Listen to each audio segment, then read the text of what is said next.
안녕하십니까. 언제나 소비자 편에서 방송하는 콘스탄트 김입니다. 이번 시간에는 돈 버는 증여가 되겠습니다. 여러분들, 우리나라 증여세가 폭탄입니다. 정말로 가렴지구가 아닐 수 없는데요.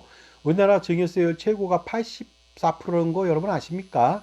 그러나 대부분의 사람들은 그걸 잘 모르고요. 최고가 50%인지 알고 있거든요. 하지만 우리나라는요, 증여세율이 최고 84%까지 과세할 수 있으니까 주의하셔야 되겠습니다. 그렇다면 그 실체를 알아보도록 하겠습니다. 먼저 우리나라 전 세계에서 증여세율이 가장 높은 나라가 어디입니까? 당연히 이렇게 말한다면 한국이라고 말할 수가 있겠습니다. 하지만 그렇지 않습니다. 왜냐하면 바로 이웃 나라인 일본이 가장 높습니다. 일본은 20세 미만 미성년 자녀는 3천만 엔, 초과시 55%를 과세하고요. 어떻습니까? 그 다음에 20세 이상 성년 자녀는 4,500만 원, 초과시 55%를 과세합니다. 반면 우리는 최고 세율이 어떻습니까? 그 세율의 그 미성년자와 관계없이요 50%를 과세합니다. 30억 원 초과시. 그러니까 우리보다 훨씬 더 세율은 높은 편이죠. 그렇다면 우리나라 증여세율 알아보도록 하겠습니다. 과세 표준 1억 원 이하일 때는 10%고요. 1억 원 초과 5억 원 이하일 때는 20%가 되겠습니다.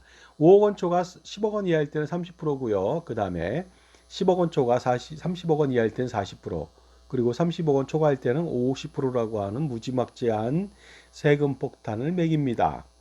자, 그런데 과표가 높을수록 단일 세율이라도 세금을 많이 내는 형편인데 거기다 과표별 누진과세를 적용하니까 정말로 세금 지옥에서 벗어날 수가 없습니다. 그러다 보니까 어떻습니까? 10억 원을 현재 증여를 하더라도 과표 2억 4천이라고 하는 누진과세를 피할 수가 없는 것이죠. 자, 그렇다면요. 단일 세율로 증여세 30% 가정 시에는 어느 정도 세금을 내는지 알아보도록 하겠습니다. 과표 1억 원일 때는요, 증여세는 3천만 원에 불과하죠. 과표 1천억 원일 때는 증여세는 300만 원입니다. 따라서 차이가 299억 7천만 원. 그러니까 어떻습니까? 1000배가 되거든요. 그러니까 과표가 많으면 많을수록 동일한 단일 세율에서도 부자들은 세금을 엄청나게 1000배, 만배 낸다는 거 아닙니까? 그런데 여기다가요, 어떻습니까? 누진과세를 적용하니까 정말로 부자들을 살지 못하게 만드는 못된 누진과세를 적용한다는 것이 되겠습니다. 누진과세는 10%에서 50%까지 적용을 합니다. 과표 1억 원일 때는 증여세가 1억 원밖에 나오지 않습니다. 하지만 과표 1천억 원일 때는요, 495억 4천만 원이 나옵니다. 그러니까 어떻습니까? 차이가 495억 3천만 원이야 되거든요. 그러니까 1000배가 아니라 4953배나 차이가 납니다. 엄청난 차이가 아닐 수 없습니다. 그러니까 우리가 바로 세금 지역에 산다는 말씀을 드리는 겁니다. 이처럼 우리는 가렴주고 세상에 살고 있습니다. 그런데 이러한 엄청난 혹독한 세금은 가렴주고는 바로 여기서 끝나지 않습니다. 설상가상으로요. 우리는 일반 기업 최대주주 주식 증여할 때 할증가세 20%가 또 추가로 붙습니다. 그러니 최고세율 50%가 아니라 20% 곱하면은 10%죠. 플러스 60%의 증여세율을 피할 수가 없는 것이죠. 이로써 우리는 명실상부한 세계 최고 증여세율을 자랑할 수가 있습니다. 자, 그렇다면 증여세 기네스를 알아보도록 하겠습니다. 보시는 사람들은요, 신세계그룹 부회장 정용진, 그 다음에 신세계 총괄 사장이 있습니다. 정유경 씨죠. 자, 그런데요, 보시는 바와 같이 요 근래에 어떻습니까? 그 어머니로부터 그 증여를 받았습니다. 증여받았는데 이마트 지분에 대해서요. 그 정용진 부회장은요. 3,190억 원을 받았고요. 그 다음에 딸은 1,741억 원을 받았습니다. 그런데 놀랍게도 상속세율 50%의 최대주주 20% 할증과세 하니까 60%를 과세하다 보니까 정 부회장이 내야 되는 세금은요. 3,190억 원 받고서 무려 2천억 원 가까이 세금을 내야 되고요. 그 다음에 어떻습니까? 정유경 사장은 1,045억 원을 낸다는 것이 아니겠습니까? 이게 엄청난 세금이 아닐 수가 없겠죠. 그런데 이 두 사람은요, 2006년도에 또 이미 7천억 원의 주식을 받았습니다. 그래서 엄청나게 3,500억 원의 또 세금을 또 낸 바가 있습니다. 그러다 보니까 우리나라의 증여세 기록을 갖고 있지 않나 이런 생각이 듭니다. 자, 그런데요, 여기서 끝나는 게 아니라 또다시 증여세는 최악을 또 부릅니다. 성년 자녀 증여재산 공제가 10년 동안 5천만 원밖에 해주지 않습니다. 미성년 자녀는 2천만 원에 불과하죠. 10년 동안에. 이것을 누가 어떻습니까? 증여재산 공제라고 하겠습니까? 이것을 무슨 혜택이라고 볼 수 있습니까? 정말로 참새 눈물만큼도 되지 않습니다. 벼룩의 간도 안 되죠. 이에 반해서 미국은요, 자녀한테 증여상속세 면세점이 있습니다. 인당 1,100만 달러를 주더라도 증여미 상속을 하더라도 상속세 증여세가 없습니다. 그 1,400원 환율 따졌을 때 무려 한 사람당 154억 원을 주더라도 세금이 없죠. 그런데 더욱 놀라운 것은 엄마 아빠가 따로따로 154억 원을 줄 수 있다는 겁니다. 한 자녀한테 2,200만 달러를 줄 수 있죠. 그렇다면 한 자녀한테 308억 원을 주더라도 상속증여세가 없는 것입니다. 자녀가 3명이라면 924억 원을 무상증여 상속이 가능하다는 것이죠. 그러니까 미국에도 부자가 많지만 1,000억 원 이하이다. 자녀가 3명이다. 그러면 상속세 걱정이 없는 것이죠. 특히 어떻습니까? 뭐 1조 원이 되더라도 와이프한테 상속하면 상속세가 전혀 발생하지 않으니까 훨씬 더 효과적이라고 말씀드릴 수가 있습니다. 자, 지금까지 제 정보가 도움이 되신다면 무료 구독하고 좋아요 부탁드리겠습니다. 멤버십 회원가입을 통해서 보다 다양한 혜택을 받아보시기 바랍니다. 동영상 프리미엄 서비스를 통해서 엄청난 혜택을 받아보시고 절세 전략을 세워보시기 바랍니다. 자, 그런데 최악이 있습니다. 증여재산에 대해서 손자녀 증여 시에는요, 세대생략 할증가세를 또다시 붙입니다. 30%를 추가로 가세하다 보니까 어떻습니까? 증여세를 50% 적용 시에는 무려 65%의 증여세를 피할 수가 없겠죠. 그러다 보니까 어떻습니까? 성년 손자녀 50억 5천만 원을 증여한다면 증여세가 원래 20억 4천만 원밖에 안 나오지만 30% 할증가세 6억 1,200만 원 포함해서 26억 5,200만 원을 피할 수가 없다는 것이 되겠습니다. 그런데 더욱더 최악이 있습니다. 그것은 미성년 손자녀한테 20억을 초과해서 증여할 때는요, 세대생략 할증가세의 그 페널티 과세가 30%가 아니라 40%라는 것이 되겠습니다. 따라서 증여세를 50% 적용 시에는 무려 70%를 피할 수가 없겠죠. 미성년 손자녀한테 50억 2천만 원을 증여한다면 증여세는 20억 4천만 원인데 할증가세 40%가 8억 1,600만 원입니다. 따라서 28억 5,600만 원을 피할 수가 없겠습니다. 하지만 여기서 또 끝나는 게 아니죠. 최악의 증여세 끝판왕이 있습니다. 최대 주주 주식을 증여할 때 미성년 손자녀한테 20억을 초과해서 증여를 한다면 어떻습니까? 세대생략 할증과세는 물론이고요. 엄청난 세금을 과세합니다. 할증과세까지요.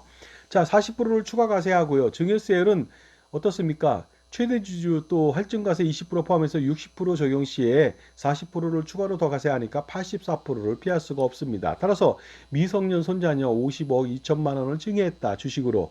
그러면 증여세 24억 4,800만 원 피할 수 없고요. 그 다음에 할증과세로 9억 7,920만 원. 그러니까 토탈 34억 2,720만 원을 피할 수가 없는 것이죠. 세상에 이렇게 많은 세금을 떼는 나라가 있습니까? 이처럼 우리는요, 직계비속인 손자녀한테 증여하는데도 증여세 폭탄을 내립니다. 증여나 상속은요, 이중과세 논란에서 벗어날 수가 없습니다. 엄청난 세금을 냈음에도 불구하고 또다시 직계비속인 손자녀한테 이렇게 세금을 부과한다는 것은 너무나도 억울하지 않습니까? 따라서 어떻습니까? 이런 상태에서 절세 전략 없이 손자녀한테 증여할 수는 없겠죠. 그렇다면 좋은 방법이 없을까요? 있습니다. 그것은 손자녀한테 종합적인 사전 증여 전략을 수립하는 것이 좋겠죠. 노노 상속도 피하고요. 그것을 배제할 목적으로 손자녀 증여를 좀 집중할 필요가 있습니다. 그러다 보니까 증여세율이 최대 50%, 물론 뭐 30%, 40%도 있습니다만은요. 그 다음에 할증가세가 붙더라도 반드시 증여할 필요가 있습니다. 그래야만 나중에 닥치게 되는 상속세 수백억, 수천억을 줄일 수 있기 때문에 미리 마중물로서 몇억 원, 몇십억 원은 충분히 낼 그럴 용의를 가지고 있어야 됩니다. 그래야만 더 많은 세금을 줄일 수가 있겠습니다. 자, 그런데 중요한 것은요.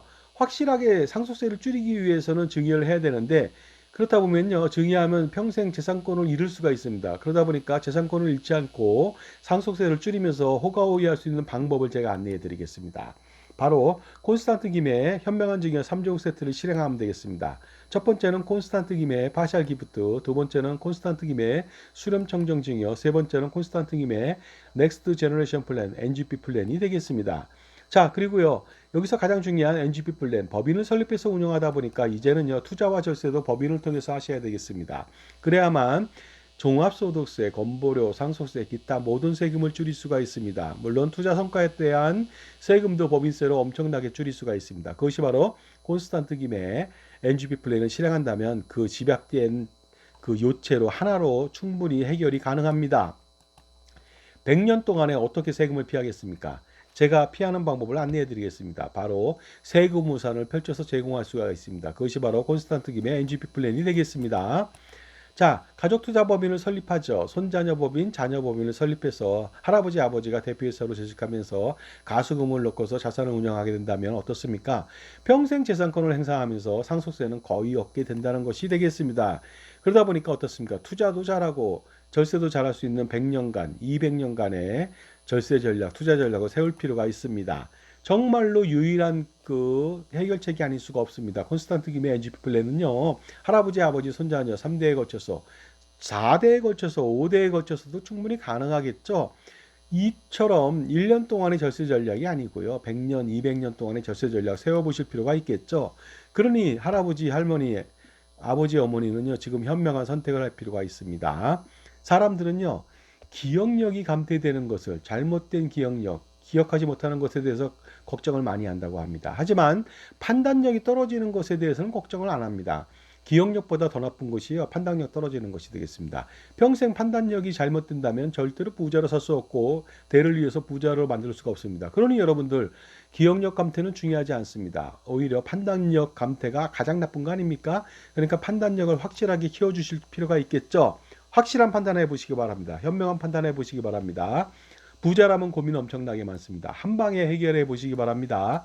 그래서 콘스탄트 김의 NGP 플랜 무료 상담 컨설팅을 2024년도 한 해가 지나기 전 12월 달 한 달 동안에 무료로 컨설팅해 드립니다.